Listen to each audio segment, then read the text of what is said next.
there, and thanks for coming. This week we're taking on lager. We're a nation of lager lovers, but most of us have no idea how it got here. Cheers, Jim.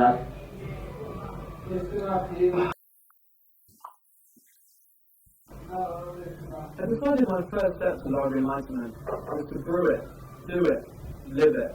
And that's why I erected a brewery in my own home.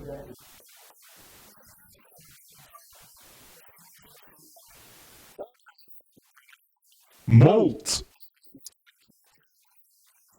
water, yeast,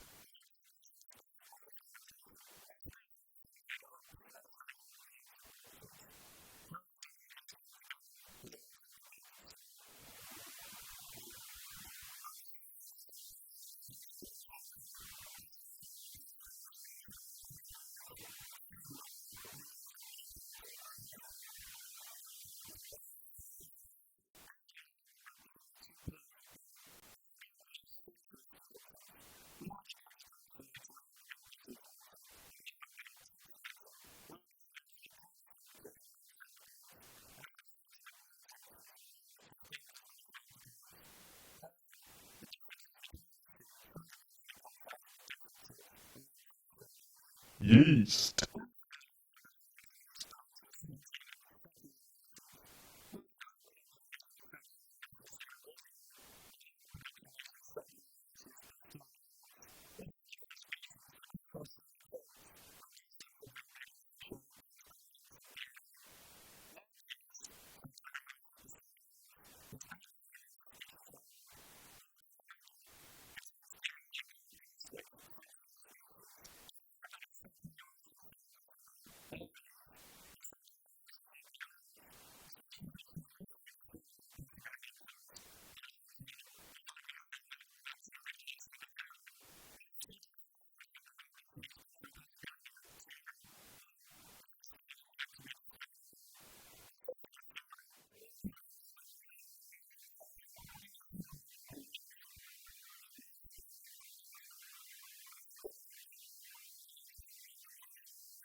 Here we are outside the Foster's Brewery.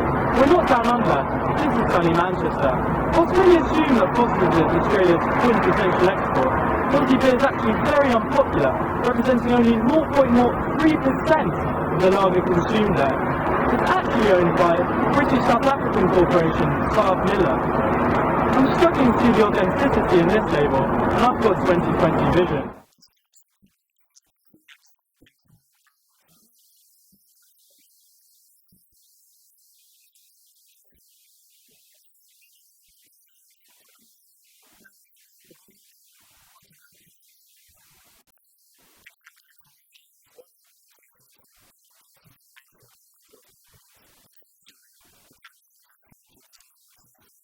However, there is one man leading the fight for flavour, and we're here to get a taste of it. Geliohead, North Wales. Follow me.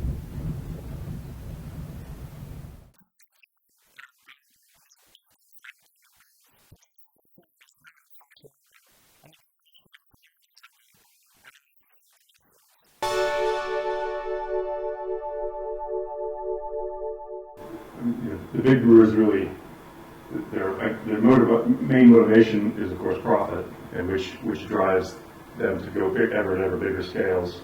And the second thing that they're interested in is shelf life, because they want to be able to put it into a bottle or can and ship it all around the world, and it still tastes the same as it did when it left the brewery a year later.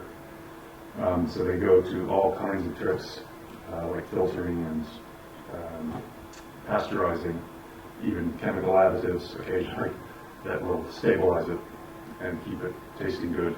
In my mind, that's kind of the biggest evil, the thing that they do, is beer really should be like fresh bread, really good when it's fresh out of the oven, and all the stuff that you do to make it sit on a supermarket shelf for a couple of weeks ruins it, in my humble opinion.